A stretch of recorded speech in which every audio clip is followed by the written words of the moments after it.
Have you ever been on a sales video, a presentation, a webinar, and you thought to yourself, I don't know if this person is selling anything, I don't know what the offer is, I don't know what is being sold, but whatever it is, I want to buy whatever this person is selling.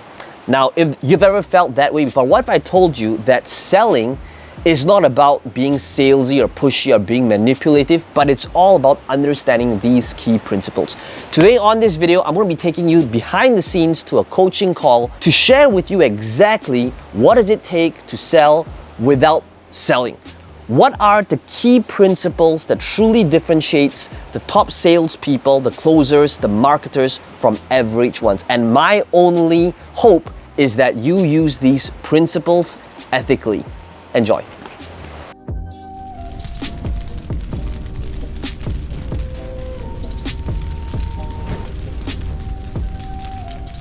Hi. Yes. Hi. Hi Davina. Okay, who you serve and the result you generate and what you would like to get unstuck with, and then we'll take a look at what you submitted and then we'll begin.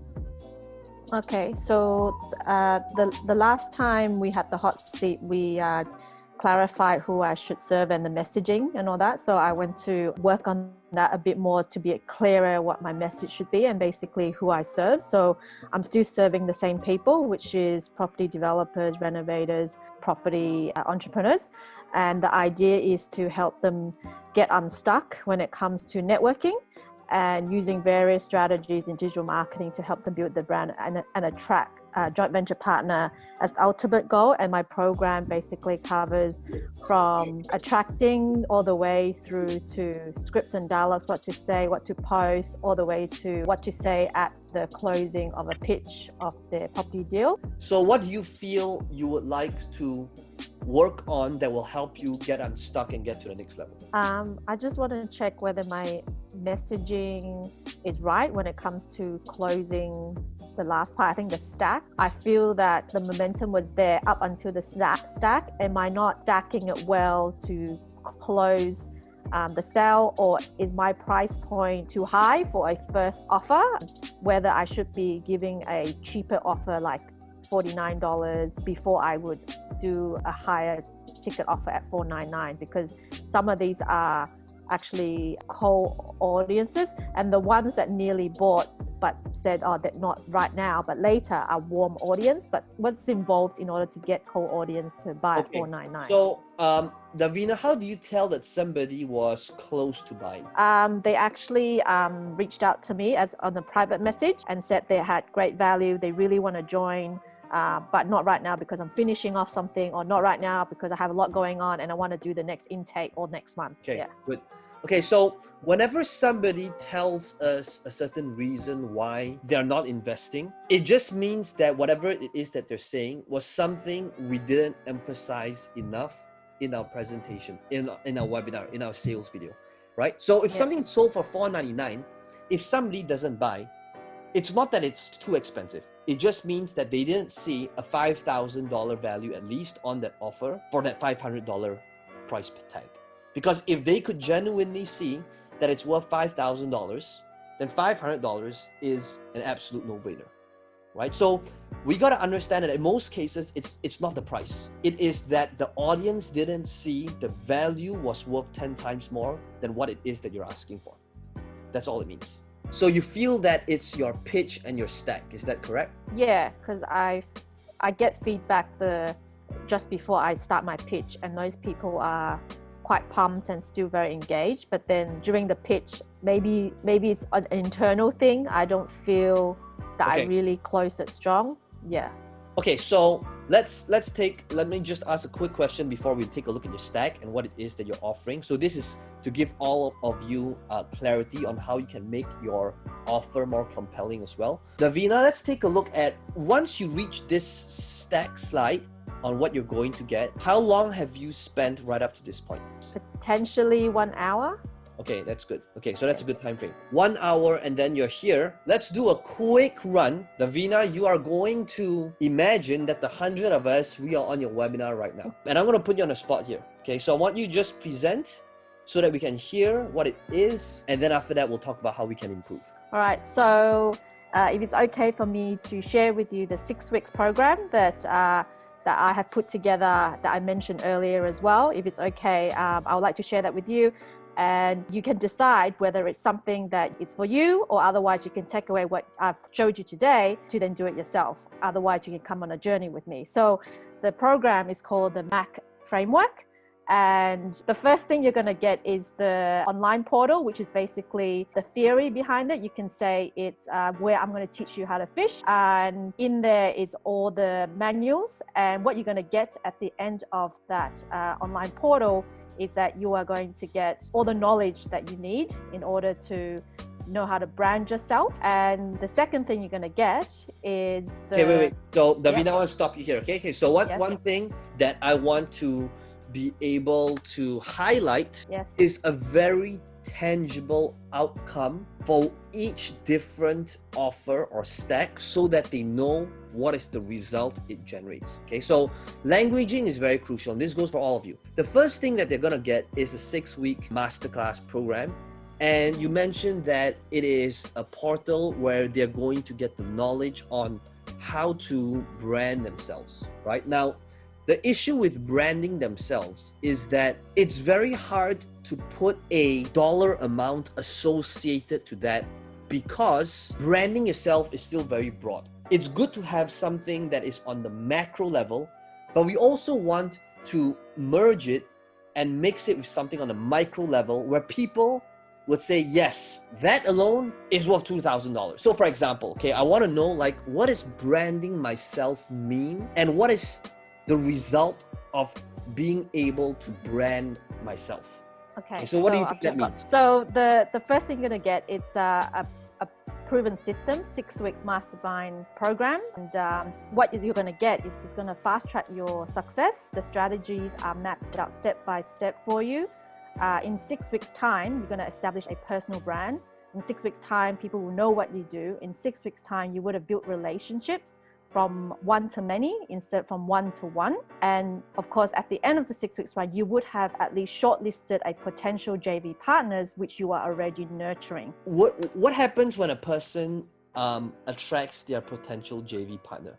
What does that mean? They will have the opportunity to pitch their ideas to them.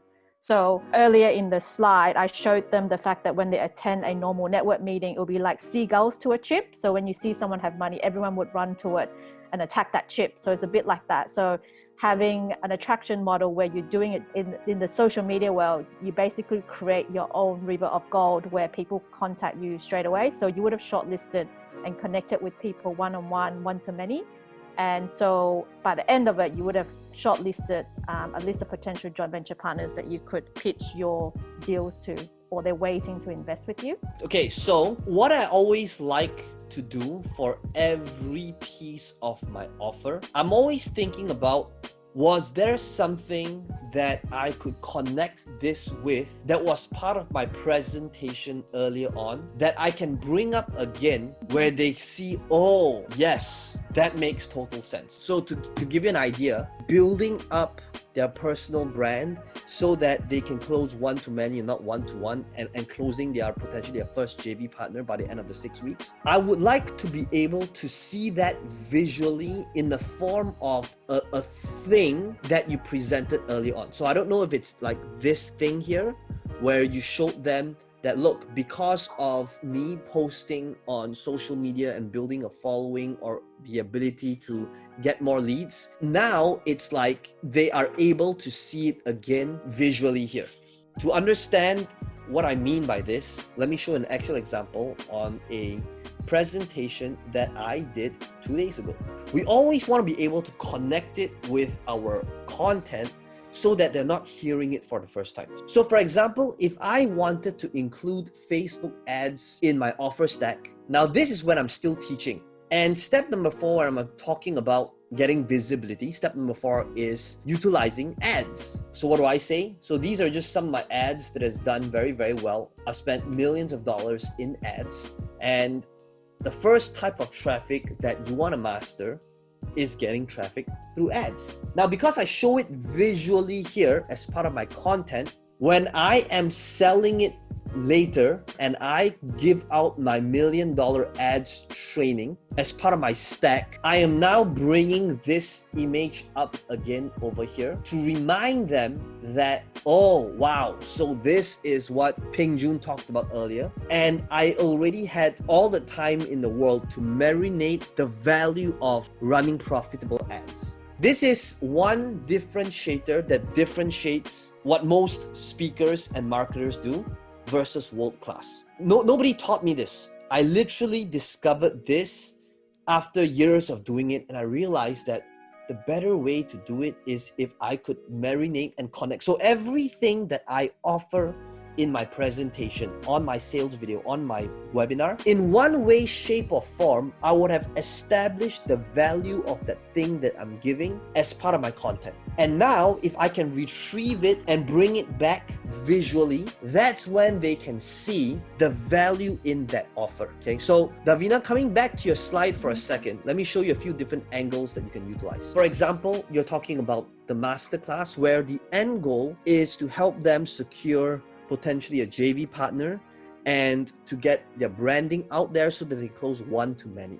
The way to think about this is, if you're going to show them the value of branding, okay, because that's what you mentioned earlier. You see, what most marketers would do, they would try to explain the value and the payoff and the result of branding on this step. And if they're trying to do it on this step, they've already lost, because now that's when it becomes salesy. Because that's when it's heard as, of course you say branding is important because you're trying to sell me this masterclass. However, can you imagine if there was a good portion of your presentation that you did that was about branding? So let's say you talked about this thing here, okay, and how this one simple video attracted I don't know, I'm just gonna make things up, okay? So let's say one motivated buyer who was interested in looking for property and wanted a good deal.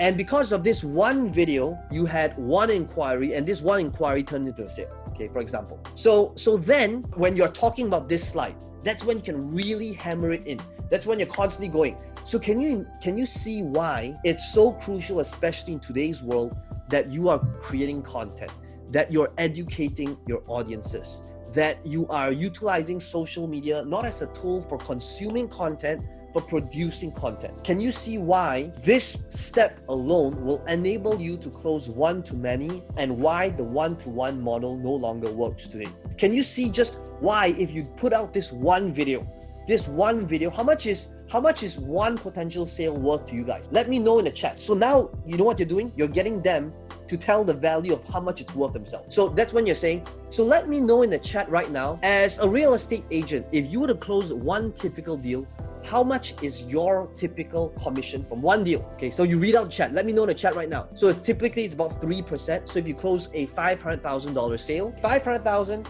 times 0.3%, it's $15,000, guys. And that's just a $500,000 property. How much is one deal worth? Okay, let me know in the chat. So now they're typing in all the different answers. You know, $15,000, $7,000, $5,000, $20,000, $30,000. And now you're reading out their answers. Now, what are you essentially doing? They are telling how much it's worth to you themselves. So now let's say you remember a few answers. You say that, okay, so Clara says it's 10,000, Brendan says it's worth 15,000, Peter says it's 7,005. Okay, great. So now you continue talking, continue teaching your stuff. So now when you offer this and you bring it back up with those images of your social media post and how it improves your branding, now when you're talking about this, so that you'll be able to get your content up in just 6 weeks and potentially start putting your message out there so they can start closing deals, not just one-on-one to one-to-many. Now, some of you told me earlier that it's worth $7,500, $15,000, $10,000. So would it be fair for us to value this at $2,000? Now, you're no longer telling them that this is how much it's worth, because they actually told you beforehand a number that was worth much higher, and now you're actually lowballing. So notice what I just did for Davina. I would like all of you to ask yourself, and this is the next level, right? How can you incorporate everything that you offer in your pitch so that you can marinate the value? This is something that is the deciding factor between good and world-class, which is literally how well do you connect each thing of your offer and establish the value of the result of being able to do that beforehand. Most average marketers will try to establish the result and the value and the offer when they're trying to sell it. And that's when it becomes salesy. That's when people hear it as, well, of course you're telling me that it's worth $10,000 because you're trying to sell me this thing. But as part of your presentation, if when you're delivering content and you had all the time in the world to establish the value of that thing, that's when they've already sold themselves that yes, it's worth that. Yes, if I could close one-to-many, closing just one deal and getting a $15,000 commission because somebody watched my video and inquired and they were interested to buy the property, of course it's worth $15,000. You no longer have to explain and tell them and persuade them that it's worth $15,000 because they themselves said it was $15,000. Well, I hope you enjoyed the behind the scenes to this coaching call. If you enjoyed this video, let me know in the comments below what your biggest takeaway is. And as always, be sure to smash the like button. It does help the channel out a little bit. And to subscribe to this channel if you want to be notified of future videos just like this one. Now, some of you asking me, how can I be part of this process? How can I ask you questions? How can I have you coach me or mentor me? We want to make sure that we are working with the people that's the right fit. You'll need to fill up a form. There's a link right below this video. Somebody on my team might give you a call to interview you to see if they're right fit for each other. And if you want to apply and see if you're a good fit, then all you need to do is click on this link in the description box below and my team will be in touch with you.